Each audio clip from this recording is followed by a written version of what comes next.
एक बुजुर्ग औरत मर गई। यमराज लेने आए। औरत ने यमराज से पूछा, आप मुझे स्वर्ग ले जाएंगे या नर्क? यमराज बोले, दोनों में से कहीं नहीं। तुमने इस जन्म में बहुत ही अच्छे कर्म किए हैं, इसलिए मैं तुम्हें सीधे प्रभु के धाम ले जा रहा हूं। बुजुर्ग औरत खुश हो गई, बोली, धन्यवाद, पर मेरी आपसे एक विनती है। मैंने यहाँ धरती पर सबसे स्वर्ग नर्क के बारे में बहुत सुना है। मैं एक बार इन दोनों जगहों को देखना चाहती हूँ। यमराज बोले, तुम्हारे कर्म अच्छे हैं, इसलिए मैं तुम्हारी ये इच्छा पूरी करता हूँ। चलो हम स्वर्ग और नर्क के रास्ते से होते हुए प्रभु के धाम चलेंगे। दोनों चल पड़े। सबसे पहले नर्क आया। नर्क में बुजुर्ग औरत ने जोर जोर से लोगों के रोने की आवाज सुनी। वहां नर्क में सभी लोग दुबले पतले और बीमार दिखाई दे रहे थे। औरत ने एक आदमी से पूछा, यहाँ आप सब लोगों की ऐसी हालत क्यों है? आदमी बोला, तो और कैसी हालत होगी? मरने के बाद जब से यहाँ आए हैं हमने एक दिन भी खाना नहीं खाया। भूख से हमारी आत्माएं तड़प रही है। बुजुर्ग औरत की नजर एक विशाल पतीले पर पड़ी, जो कि लोगों के कद से करीब 100 फीट ऊंचा होगा। उस पतीले के ऊपर एक विशाल चम्मच लटका हुआ था। पतीले में से बहुत ही शानदार खुशबू आ रही थी। बुजुर्ग औरत ने उस आदमी से पूछा, इस पतीले में क्या है? आदमी मायूस होकर बोला, यह पतीला बहुत ही स्वादिष्ट खीर से हर समय भरा रहता है। बुजुर्ग औरत ने हैरानी से पूछा, इसमें खीर है तो आप लोग पेट भर के ये खीर खाते क्यों नहीं? भूख से क्यों तड़प रहे हैं? आदमी रो रो कर बोलने लगा, कैसे खाए? ये पतीला 100 फीट ऊंचा है। हम में से कोई भी उस पतीले तक नहीं पहुंच पाता। बुजुर्ग औरत को उन पर तरस आ गया। सोचने लगी, बेचारे खीर का पतीला होते हुए भी भूख से बेहाल है। शायद ईश्वर ने इन्हें यही दंड दिया होगा।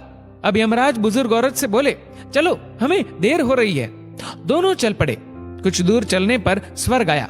वहां पर बुजुर्ग औरत को सबकी हंसने व खिलखिलाने की आवाजें सुनाई दी। सब लोग बहुत खुश दिखाई दे रहे थे। उनको खुश देखकर बुजुर्ग औरत भी बहुत खुश हो गई। पर वहां स्वर्ग में भी बुजुर्ग औरत की नजर वैसे ही 100 फीट ऊंचे पतीले पर पड़ी जैसा नर्क में था। उसके ऊपर भी वैसा ही चम्मच लटका हुआ था। बुजुर्ग औरत ने वहां लोगों से पूछा, इस पतीले में क्या है? स्वर्ग के लोग बोले कि इसमें बहुत टेस्टी खीर है। बुजुर्ग औरत हैरान हो गई। उनसे बोली, पर यह पतीला तो 100 फीट ऊंचा है। आप लोग तो इस तक पहुंच ही नहीं पाते होंगे। उस हिसाब से तो आप लोगों को खाना मिलता ही नहीं होगा। आप लोग भूख से बेहाल होंगे। पर मुझे तो आप सभी इतने खुश लग रहे हो, ऐसे कैसे? उनमें से एक व्यक्ति बोला, हम सब लोग तो इस पतीले में से पेट भर के खीर खाते हैं। औरत बोली, पर कैसे? पतीला तो बहुत ऊंचा है। व्यक्ति फिर बोला, तो क्या हो गया? पतीला ऊंचा है तो यहाँ पर कितने सारे पेड़ हैं। हमने इन पेड़ों की लकड़ी ली, उसको काटा और एक विशाल सीढ़ी का निर्माण किया। उस लकड़ी की सीढ़ी के सहारे हम पतीले तक पहुंचते हैं और सब मिलकर खीर का आनंद लेते हैं। बुजुर्ग औरत यमराज की तरफ देखने लगी। यमराज मुस्कुराए और बोले, ईश्वर ने स्वर्ग और नर्क मनुष्यों के हाथ में ही सौंप रखा है।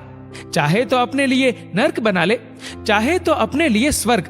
ईश्वर ने सबको एक समान हालातों में डाला है। उसके लिए उसके सभी बच्चे एक समान है। वो किसी से भेदभाव नहीं करता। वहां नर्क में भी पेड़ पौधे सब थे, पर वो लोग खुद ही आलसी है। उन्हें खीर हाथ में चाहिए। वो कोई कर्म नहीं करना चाहते, कोई मेहनत नहीं करना चाहते, इसलिए भूख से बेहाल है। क्योंकि यही तो ईश्वर की बनाई इस दुनिया का नियम है। जो कर्म करेगा, मेहनत करेगा, उसी को मीठा फल खाने को मिलेगा।